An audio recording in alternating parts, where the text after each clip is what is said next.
Hello guys, welcome to my channel. So आज से हम लोग स्टार्ट करेंगे डेटा स्ट्रक्चर्स एंड एल्गोरिदम का फुल कोर्स। मतलब इस कोर्स के अंदर हम लोग डेटा स्ट्रक्चर्स एंड एल्गोरिदम्स पूरा ए टू जेड पढ़ने वाले हैं। पूरा बेसिक से स्टार्ट करेंगे और पूरा लेवल तक जाएंगे। और गाइस, ये जो कोर्स है इसका जो लेवल रहने वाला है वो स्पेशली मतलब उस सिलेबस के अकॉर्डिंग रहेगा जो हम लोग यूजुअली जो बीटेक सेमेस्टर में मतलब बीटेक कोर्स के जो सेमेस्टर में जितना सिलेबस दिया रहता है उतने तक का सिलेबस हम लोग कवर करने वाले हैं। मतलब उससे ज़्यादा हायर लेवल पे भी नहीं जाएंगे और उससे लोअर पे भी नहीं होगा। एग्जैक्ट उसी लेवल पे रहेगा जिस पे जैसे जितना बीटेक के हमारे सेमेस्टर एग्ज़ाम्स तक होता है। तो जो लोग बीटेक अभी कर रहे हैं, जो सेमेस्टर का एग्ज़ाम देने वाले हैं, वो लोग इस कोर्स को देख सकते हैं। और दूसरा, वो लोग भी देख सकते हैं जो डेटा स्ट्रक्चर्स की जो है थ्योरी अच्छे से समझना चाहते हैं। बेसिकली इसमें हम लोग बहुत ज़्यादा लाइक कोडिंग क्वेश्चंस या कोडिंग पर्सपेक्टिव व्यू से उतना नहीं पढ़ेंगे, ज़्यादातर हम लोग थ्योरी फोकस्ड ही रहेंगे।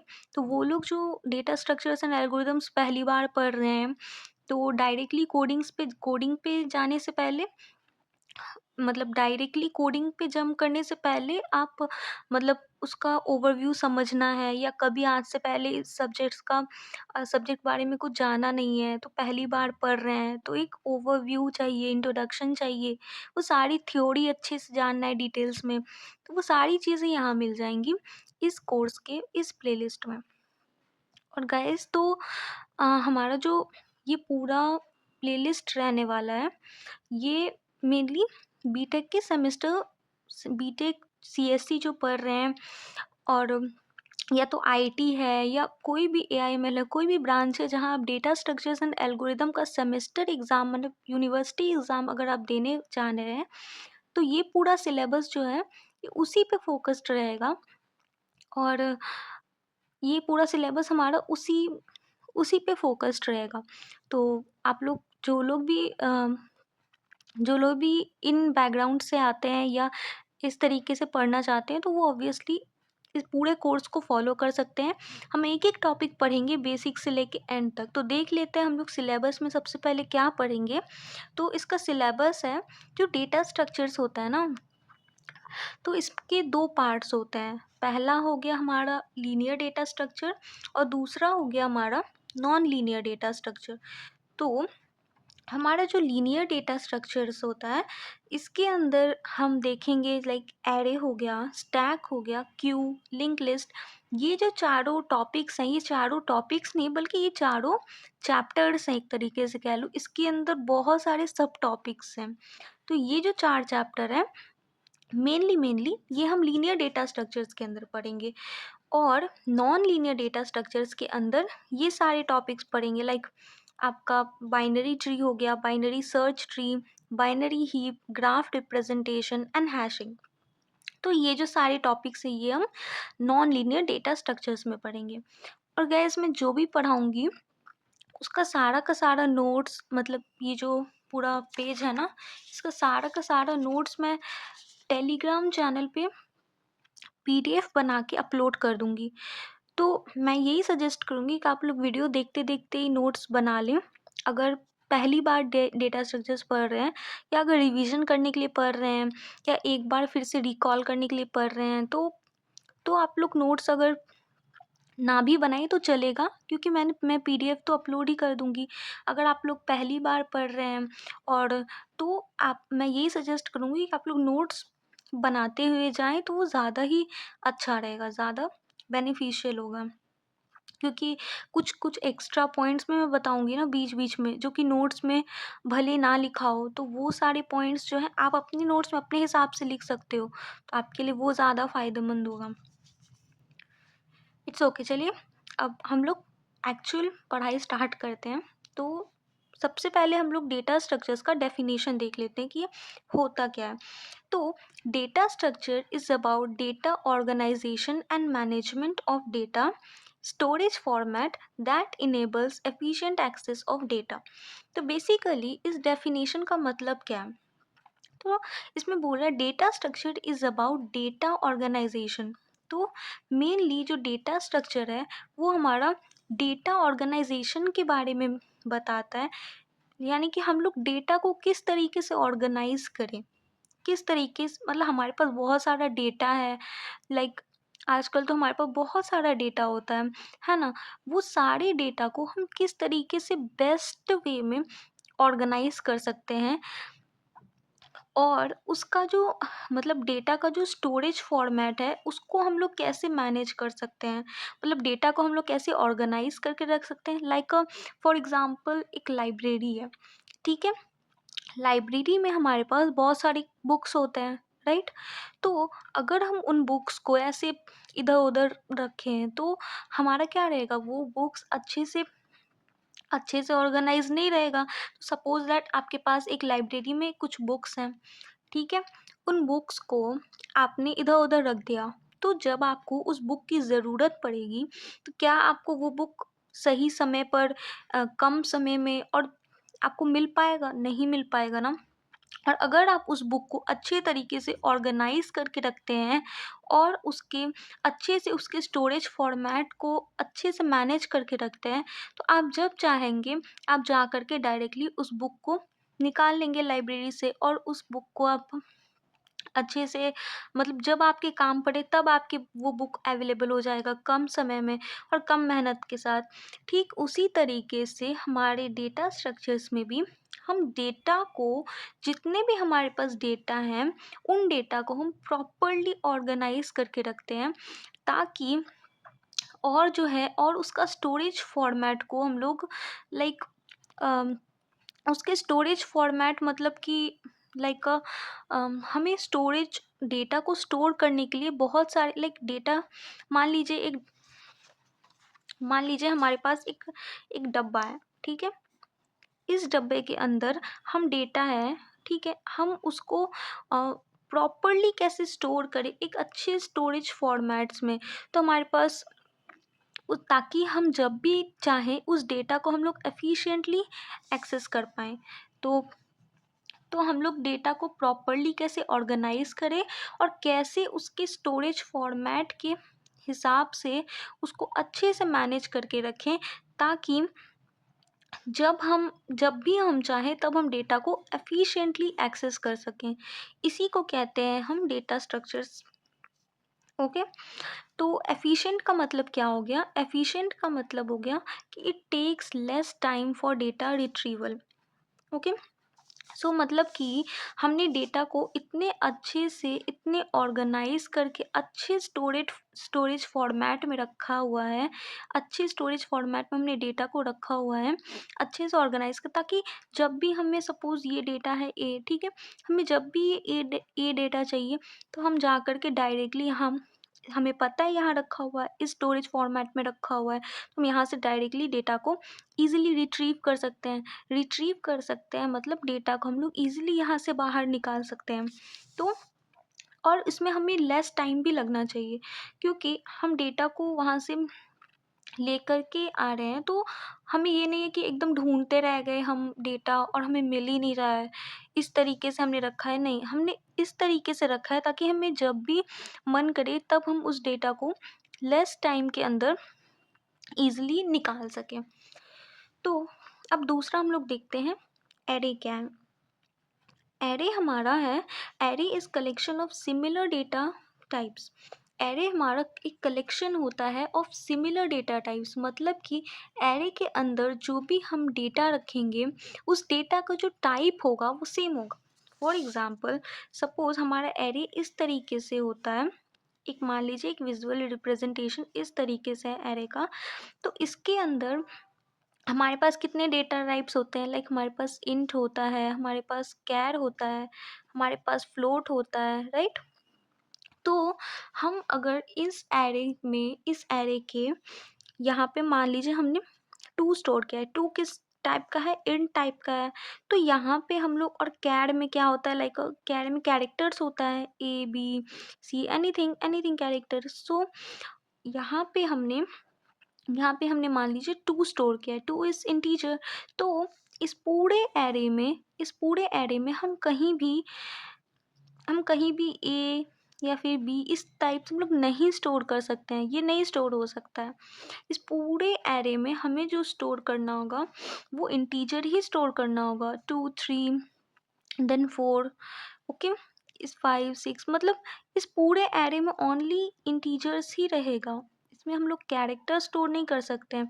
और अगर हम लोग इस एरे में किसी एरे में फ्लोट स्टोर कर, फ्लोट मतलब जो डेसिमल वाले इस तरीके से होते हैं, राइट, ये जो फ्लोट्स होते हैं, तो अगर हम लोग मान लीजिए पहले इंडेक्स पे अगर हम लोग फ्लोट स्टोर कर रहे हैं या कहीं पे भी इस पूरे एरे में अगर कहीं पे भी हम एक फ्लोट डालते हैं तो उस एरे में, पूरे इंटायर एरे में फ्लोट ही रहेगा। तो एरे में हम डेटा टाइप्स को मिक्स नहीं कर सकते हैं, लाइक इसमें ही हम लोग इंट कैर फ्लोट सब एक साथ डाल दिया, ऐसा नहीं होगा। या तो हमें पूरे एरे में इंट स्टोर करना होगा, या तो हमें पूरे एरे में कैर स्टोर करना होगा, या तो हमें पूरे एरे में फ्लोट स्टोर करना होगा। तो हम लोग किसी एक चीज़ को ही स्टोर कर सकते हैं। तो वही है कि array is collection of similar data types. Array जो है हमारा वो एक कलेक्शन ऑफ डेटा टाइप्स है, मतलब कलेक्शन ऑफ डेटाज है। तो उन सारे डेटा का जो टाइप होगा वो सिमिलर होगा, वो सेम होगा। And it is store in contiguous manner, मतलब कि ये कंटिगुअस मैनर, कंटिगुअस मतलब कंटिन्यूअस मैनर, कंटिन्यूअसली स्टोर होगा in sequential manner in memory. Array जो है हमारी मेमोरी में इस सिक्वेंशियल मैनर मतलब कंटिन्यूअस मैनर में स्टोर होगा। अब इस कंटिगुअस मैनर का क्या मतलब होता है वो मैं आपको बाद में बताऊंगी। तो बेसिकली डेटा टाइप्स क्या क्या होते हैं हमारे, इंट होते हैं, कैर होते हैं, फ्लोट होते हैं, ये सारे हमारे डेटा टाइप्स होते हैं, राइट। तो अब देखते हैं, सपोज फॉर एग्जांपल हमने एक एरे बनाया, एरे को इस तरीके से ही लिखते हैं, इंट ए, ए मतलब हो गया एरे का नाम हो गया, ये हमारा एरे का नेम है, ठीक है, एरे का नेम हो गया। और ये हमारा जो 10 है वो एरे का हमारा साइज हो गया। तो ये हमारा ए नेम होता है एरे का और 10 होता है वो एरे का साइज हो गया। तो बेसिकली इसका मतलब ये है कि हमें एक एरे है जिसका नाम ए है और उसका इंडेक्स 0 से लेकर के 9 तक है। यानी कि इसका ये मतलब हुआ कि हमारे पास एक एरे है, मतलब हमने लिखा है A10, राइट, जो कि हमारा हो गया A फ्रॉम 0 टू 9। मतलब A10 0 से 9 तक कितने नंबर्स होते हैं, 0 1 2 3 4 5 6 7 8 9, पूरे 10 नंबर्स होते हैं। तो वही हमने एरे 10 को मतलब इस तरीके से हम लिख सकते, जिसमें ये पहला इंडेक्स होता है और ये आखिरी इंडेक्स होता है। एंड ऑल्सो तो इसको अगर हम लोग विजुअली रिप्रेजेंट करना चाहें तो किस तरीके होगा, सपोज ये एरे हो गया है ना, ये 1 2 3 4 5 6 7 8 9, ओके। तो ये हमारा हो गया A0, यहाँ पे A0 ये इसका इंडेक्स 0 हो गया एंड इसका इंडेक्स A9 हो गया, इसका इंडेक्स हो गया A1। इस तरीके से चलते चलते ये हमारा हो जाएगा A8, राइट। तो ऐसे A0 A1 करते करते A8 A9 इस तरीके से ये जाएगा। यहाँ पे 10 बॉक्सेस हो गए है ना, 0 टू 9 करके, ये पहला 0 वाला बॉक्स, 1 2 3 4 इस तरीके से 9 तक का बॉक्स हो गया। तो ये 10 साइज का ए नाम का, इस एरे का नाम ए हो गया, ए नाम का 10 साइज का एक एरे बन गया, ठीक है, ओके। तो इसमें फर्स्ट एलिमेंट क्या होगा, A0 होगा, A0 हमारा फर्स्ट एलिमेंट होगा और लास्ट एलिमेंट क्या होगा, A9, A9 हमारा लास्ट एलिमेंट होगा।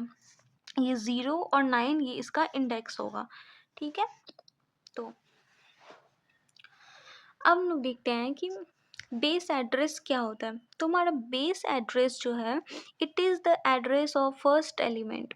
जो हमारा फर्स्ट एलिमेंट है, यहाँ फर्स्ट एलिमेंट कौन सा है, A0, ये हमारा फर्स्ट एलिमेंट है। तो बेस एड्रेस ये हमारा होता है, it is the address of first element. जो पहला एलिमेंट का जो हमारा एड्रेस होगा उसी को हम बेस एड्रेस कहते हैं, ठीक है। लोअर बाउंड क्या होता है, लोअर बाउंड मतलब होता है इंडेक्स ऑफ फर्स्ट एलिमेंट। जो हमारा फर्स्ट एलिमेंट होगा उसका जो इंडेक्स होता है उसी को लोअर बाउंड कहते हैं। जो हमारा फर्स्ट एलिमेंट होगा ये हमारा एरे है, ठीक है। इसमें ये हमारा यहाँ पे ये हमारा फर्स्ट एलिमेंट होगा, तो इसका जो इंडेक्स होगा यूजुअली इसका इंडेक्स ज़ीरो होगा, ठीक है। या तो इसका इंडेक्स 1 भी हो सकता है। अगर आपके पास 10 साइज़ का एरे है, तो आपने मान लीजिए 1 टू 10 रखा है, तो भी 10 होगा उसका साइज़। या तो अगर आपने इंडेक्स उसका 0 टू 9 रखा है, तो भी उसका साइज़ 10 होगा, क्योंकि 0 टू 9, 0 एक एक्स्ट्रा आ गया, तो उधर 10 से 9 हो गया, तो 0 टू 9 भी 10 प्लेसेस होते हैं। और अगर आप 1 टू 10 इंडेक्स रखोगे तब भी 10 होगा, दोनों वैलिड है। पर ज़्यादातर केसेस में हमारे 0 टू 9 यूज़ होता है। मतलब 0 से लेकर के स्टार्ट होता है मेनली मैक्सिमम प्लेसेस में। पर ऐसा बात नहीं है कि हम 1 से स्टार्ट नहीं कर सकते हैं। हम 1 टू 10 भी लिख सकते हैं, वो भी 10 प्लेसेस होगा, राइट। तो जो हमारा इंडेक्स ऑफ फर्स्ट एलिमेंट होगा, ये फर्स्ट एलिमेंट है ना, इसका इंडेक्स मान लीजिए 0 है, तो ये 0 हमारा लोअर बाउंड कहलाएगा। व्हाट इज अपर बाउंड होगा इंडेक्स ऑफ लास्ट एलिमेंट। जो हमारा लास्ट एलिमेंट होगा ना, अब ये मान लीजिए 9th इंडेक्स पे है, तो ये जो लास्ट एलिमेंट होगा इसका जो इंडेक्स होगा वो हमारा अपर बाउंड होगा, ठीक। साइज ऑफ ईच एलिमेंट, तो साइज ऑफ ईच एलिमेंट क्या होगा, अगर हमारा मेनली अगर हमारा इंट होता है ना, इंट, तो इंट का जो साइज होता है वो मैक्सिमम केसेस में 4 बाइट्स होता है। 1 बाइट इक्वल्स टू 8 बिट्स होता है। एक बाइट के अंदर 8 बिट्स होता है, ठीक है। तो 4 बाइट के अंदर 4 इंटू 8 बिट्स होगा, राइट। कैर का साइज 1 बाइट होता है, ठीक है। 1 बाइट इक्वल्स टू 8 बिट्स होते हैं, तो 1 into 8 equals to 8 bits. Float हमारा जो डेसिमल जो नंबर्स होता है वो उसको हम फ्लोट के अंदर गिनते हैं। मेनली इन सी लैंग्वेज उसको हम लोग फ्लोट बोलते हैं। तो फ्लोट जो है हमारा वो 4 बाइट का होगा। 4 byte 1 byte equals to 8 bits, तो 4 byte equals to 4 into 8 bits, okay. So यहाँ तक ही रखते हैं इस लेक्चर में। ये पहला लेक्चर था हमारा। आई होप आपको चीज़ें समझ आई होंगी, आपको चीज़ें और आगे चल के अच्छे से समझ आएंगी, अच्छे से क्लीन होगा, सारी पॉइंट्स अच्छे से क्लियर होंगी। पर इस फर्स्ट लेक्चर के अकॉर्डिंग आप इतनी बातें समझ के रखिए और इसको आप रिवीजन करके आइएगा। नेक्स्ट लेक्चर देखने से पहले इसको एक बार रीड कर लीजिएगा, 1 से 2 बार इसको अच्छे से रीड कर लीजिएगा, तब आप नेक्स्ट लेक्चर देखिएगा तो आपको अच्छे से और क्लियर होगा। अभी तो हमने फाइनली ओवरव्यू ही देखा है, लाइक हमने डेटा स्ट्रक्चर का डेफिनेशन देखा है, क्या होता है, ये डेटा को ऑर्गेनाइज कैसे करते हैं और उसके स्टोरेज फॉर्मेट को, डेटा के स्टोरेज फॉर्मेट को कैसे मैनेज करते हैं, ताकि हम लोग बेस्ट स्टोरेज फॉर्मेट चूज़ कर सकें। फॉर एग्जाम्पल आप इसको इस तरीके से रिलेट कीजिए जैसे आप लाइब्रेरी में हो, ठीक है।